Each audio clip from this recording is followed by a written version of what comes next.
मुझे चाय पीने की आदत है। उसे अखबार पढ़ने की आदत नहीं है। उसे ज़्यादा बोलने की आदत है। उसे खाना बनाने की आदत है। मैं चाय पिया करती थी। मैं चाय पीने की आदी थी। उसे खाना बनाने की आदत है। मुझे खाना बनाने की आदत हो रही है। मुझे बोलने की आदत है। मुझे इंग्लिश बोलने की आदत हो गई है। इस तरह के जब सेंटेंसेस बोले जाते हैं सभी में आपको आदत पता चल रही है, लेकिन कि एक आदत में आपको बी प्लस यूज्ड टू का यूज करना है और एक आदत में आपको गेट प्लस यूज्ड टू का यूज करना है। तो देखते हैं कैसे, कब और कहाँ किसका यूज करना है। तो नमस्कार, मैं नेहा वेदवान आपके सामने एक और नई वीडियो के साथ। तो आज की वीडियो बिल्कुल हर एक सेंटेंस में अलग अलग कॉन्सेप्ट है, तो प्लीज बिल्कुल ध्यान से देखिएगा, आपके हर कॉन्सेप्ट क्लियर होने वाला है। तो सबसे पहले हम देख लेते हैं बी प्लस यूज्ड टू का यूज कैसे करना है। क्लियर? देखो बी हमारी क्या होती है, बी होती है हमारी स्टेट ऑफ बीइंग, होना किसी चीज में। जैसे कि मैं डॉक्टर हूँ, आई एम अ डॉक्टर, तो बी की जो फॉर्म होती है वो कौन कौन सी होती है, is, are, am, was, were. Clear? यहाँ पे अब बात करते हैं सेंटेंस से, देखते हैं कि हम बी प्लस यूज टू का कैसे यूज करने वाले हैं। तो मैं चाय पीने की आदी हूँ या मुझे चाय पीने की आदत है। समझना कि हमने यहाँ पे बी की फॉर्म का ही यूज क्यों किया है। क्लियर? तो मैं के लिए क्या लगाएंगे, आई, या मुझे के लिए भी हम आई, क्योंकि सब्जेक्ट प्लेस पे हमारा क्या होता है, आई होता है। तो मुझे चाय पीने की आदत है, तो आई, और मैं के लिए क्या लगाते हैं हम, हूँ के लिए एम लगाते हैं, तो आई एम, मैं हूँ। और मैं क्या हूँ, मैं आदी हूँ, आई एम यूज्ड टू, मैं आदी हूँ। और किसकी आदी हूँ, चाय पीने की। अब यहाँ पे देखो, चाय पीना आप कहोगे ये तो वर्ब है, ये वर्ब नहीं है। क्यों नहीं है वर्ब? क्योंकि यहाँ पे लगा हुआ है ना, ने, नी। जब वर्ब में ना, ने, नी लग जाता है तो वो या तो आपका जीरेंट होता है या इन्फिनिटिव होता है, क्योंकि वो आपका नाउन की तरह काम करता है। क्लियर? तो ये यहाँ पे जब वर्ब नहीं है तो आपका जो वर्ब की तरह जो काम कर रहा है वो क्या है, हेल्पिंग वर्ब जो है वो आपकी बी वाली लगेगी यहाँ पे। और बी वाली लगेगी तो आपको सिर्फ बी प्लस यूज्ड टू का यूज करना है, इज, आर, एम, वॉज, वर का यूज करके उसके बाद आपको यूज्ड टू का यूज करना है। तो आई एम यूज्ड टू, और उसके बाद देखो यूज्ड टू तो हमने लगा दिया। अब इन्फिनिटिव तो हम दोबारा तो टू नहीं लगाएंगे, क्योंकि इन्फिनिटिव क्या होते हैं, टू प्लस वर्ब की फर्स्ट फॉर्म। तो हम यहाँ पे इन्फिनिटिव तो यूज नहीं करेंगे। अब हम यहाँ पे क्या करेंगे, जीरेंट का यूज करेंगे, टेकिंग। तो यहाँ पे देखो हम वर्ब की फर्स्ट फॉर्म में आईएनजी लगा के जीरेंट बना देते हैं। तो I am used to taking tea. Clear? यहाँ पे उसे अखबार पढ़ने की आदत नहीं है, इट मीन्स वो अखबार पढ़ने का आदी नहीं है। अब इसमें भी देखो, उसे के लिए हम क्या लगाएंगे, ही या शी, जो भी है, लड़का है तो ही, लड़की है तो शी। तो ही इज नॉट, सेम वही जैसे कि मैं डॉक्टर नहीं हूँ, आई एम नॉट, है ना, हेल्पिंग वर्ब के बाद नॉट। तो शी या ही इज नॉट, अब वो क्या नहीं है, वो आदि नहीं है, यूज्ड टू। और वो किसका आदि नहीं है, अखबार पढ़ने का।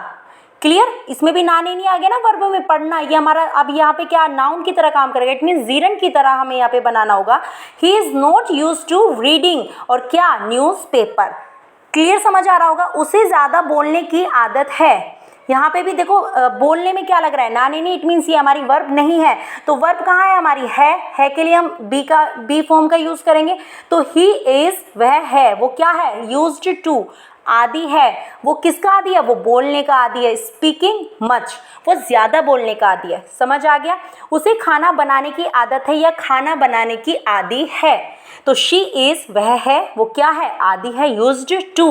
और किसकी आदि है, खाना बनाने की, तो कुकिंग, फूड। आई होप यहाँ तक तो क्लियर समझ आ गया होगा। अब बात कर लेते हैं कि अब आपको थोड़ा सा डाउट यहाँ पे आ रहा होगा कि यूज्ड टू के बाद मैंने वर्ब की फर्स्ट फॉर्म में आईएनजी लगाई है। क्लियर? क्योंकि मैंने एक यूज टू पे जब वीडियो बनाई थी मैंने बताया था यूज टू के बाद हम क्या लगाते हैं, वर्ब की फर्स्ट फॉर्म। लेकिन उसमें कंडीशन क्या है, मैं दोनों तरह से आपको बहुत अच्छे से समझाऊंगी, दो सेंटेंस में आपको क्लियर हो जाएगा। मैं चाय पिया करती थी और मैं चाय पीने की आदी थी। यहाँ पे बहुत ध्यान से समझिएगा। देखो, मैं चाय पिया करती थी, यहाँ पे पीना में नानेनी नहीं आया है। इट मीन्स ये आपकी मेन वर्ब है। मेन वर्ब है तो आप इसको, जब आपकी पास्ट की हैबिट है तो आप उसे बता रहे हो कि आप ये काम किया करती थी, अब आप ये काम नहीं करती हो। इट मीन्स आप पहले कोई काम जब किया करते थे पास्ट में तो आप यूज टू प्लस वर्ब की फर्स्ट फॉर्म का यूज करेंगे। तो आई यूज्ड टू, इसमें हम इज आर एम का यूज नहीं करेंगे। ये स्टेट ऑफ बीइंग की बात नहीं हो रही है। देखो यहाँ पे पिया में पीना नहीं है, नानी नहीं आ रहा है कि हम इसको नाउन बना देंगे, नहीं। यहाँ पे आई यूज्ड टू, क्या मैं क्या किया करती थी, टेक टी, मैं चाय पिया करती थी। यहाँ पे समझ आ गया। अब दूसरा सेंटेंस देखते हैं, मैं चाय पीने की आदी थी। अब यहाँ पे भी देखो थी आ रहा है, लेकिन यहाँ पे स्टेट ऑफ बीइंग की बात हो रही है। स्टेट ऑफ बीइंग मतलब, क्योंकि यहाँ पे देखो चाय पीने में क्या आ गया, नाने नहीं, और नाने नहीं हो गया जीरेंट, तो हमारी जो वर्ब है वो कहाँ है, लास्ट में थी, और थी के लिए हम क्या लगाते हैं, वॉज या वर्ब। क्लियर। तो आई वॉज यूज्ड टू, अब यूज टू के बाद हम क्या लगाएंगे, जीरेंट लगाएंगे इसमें। I was use to taking tea. I hope यहाँ तक यूज टू भी आपको क्लियर हो गया होगा कि यूज टू के बाद वर्ब की फर्स्ट फॉर्म कब लगाएंगे, यूज टू के बाद जीरेंट कब लगाएंगे, यहाँ तक क्लियर हो गया। अब बात कर लेते हैं हम गेट यूज्ड टू की। गेट यूज टू भी कोई काम करने की आदत होना ही इसका मीनिंग होता है, जब हमें किसी काम करने की आदत होती है। अब इसमें भी डिफरेंस समझिएगा कब हम गेट यूज टू का यूज़ करेंगे। क्लियर। तो मुझे खाना बनाने की आदत है, पहले एक सेंटेंस देख लेते हैं, मुझे खाना बनाने की आदत है। इट मीन्स यहाँ पे देखो खाना में बनाने की आ रहा है, बनाना मतलब यहाँ पे फिर वर्ब में नानी नहीं आ गया, नानी नहीं आ गया तो हम यहाँ पे ये नाउन की तरह काम करेगा। इट मीन्स हमारी वर्ब कहाँ है, तो आई एम ही लगा है के लिए, है ना, क्योंकि आई के साथ हम किसका यूज करते हैं, एम का यूज करते हैं। तो I am used to cooking food. बिल्कुल क्लियर हो गया होगा। अभी हमने गेट नहीं लगाया, ध्यान से देखिएगा। मुझे खाना बनाने की आदत हो रही है, इट मीन्स मुझे खाना बनाने की आदत नहीं थी, धीरे धीरे मैं जैसे खाना बनाने लगी हूँ तो मुझे धीरे धीरे उसकी बनाने की आदत हो रही है। अब ध्यान से देखिएगा, मुझे खाना बनाने की, एक तो खाना बनाना है लेकिन इसमें ये हमारी वर्ब नहीं है क्योंकि इसमें नाने नहीं लगा हुआ है, इसमें हम जीरेंट की तरह काम करेंगे। और एक में लास्ट में जो हमारी वर्ब आ रही है उसमें लग रहा है रहा है, रही है। इट मीन्स आपको पता चल रहा है कि टेंस आपका कॉन्टिन्यूअस है, और कॉन्टिन्यूअस है तो आपको कॉन्टिन्यूअस की तरह काम करना होगा। इट मीन्स यहाँ पे स्टेट ऑफ बीइंग की बात नहीं हो रही है। स्टेट ऑफ बीइंग की बात नहीं हो रही है तो हम गेट प्लस यूज्ड टू का यूज करने वाले हैं इसमें। क्लियर। तो आई एम, क्योंकि कॉन्टिन्यूअस में किसका यूज करते हैं, helping verb is are am plus verb की फर्स्ट फॉर्म का हम यूज करते हैं। तो इसमें भी हम ऐसे ही करेंगे जैसे कॉन्टिन्यूअस टेंस में करते हैं।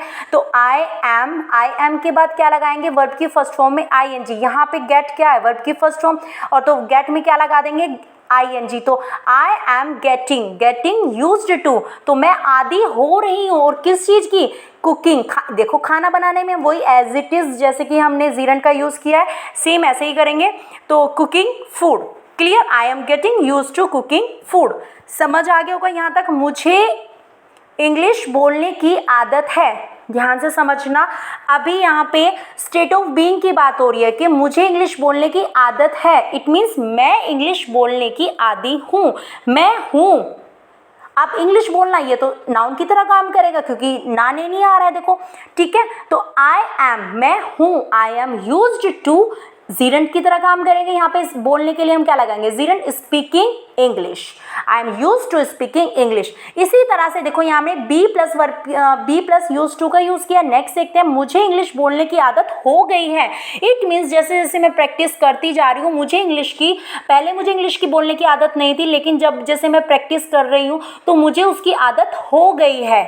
क्लियर। हो गई है। इट मीन्स ये कौन सा टेंस है, जब पास्ट में आपको कोई चीज़ आ गई है और अब भी उसमें प्रेजेंट में जब उसका असर हो तो हम प्रेजेंट परफेक्ट का यूज़ करते हैं। तो ये जो हमारा टेंस है वो प्रेजेंट परफेक्ट है। तो प्रेजेंट परफेक्ट की हेल्पिंग वर्ब क्या होती है, हैज़, हैव, और उसमें हम क्या लगाते हैं, वर्ब की थर्ड फॉर्म। तो लगाते हैं मुझे, इट मीन्स आई के बाद हम क्या लगा देंगे, हैव लगाएंगे। तो आई हैव, वर्ब की थर्ड फॉर्म, गेट की थर्ड फॉर्म क्या होती है, गॉट। तो I have got used to, और वही बोलने के लिए हम स्पीकिंग इंग्लिश। आई होप यहाँ पे आपको समझ आ गया होगा कि बी प्लस यूज टू कहाँ लगाएंगे, गेट प्लस यूज्ड टू कहाँ लगाएंगे, and used two plus verb की फर्स्ट फॉर्म कहाँ लगाएंगे। मिलते हैं नेक्स्ट वीडियो में। अगर अभी भी आपको कोई चीज़ समझ नहीं आ रही है तो आप मुझे कमेंट बॉक्स में बता सकते हो। मिलते हैं नेक्स्ट वीडियो में। Have a nice day.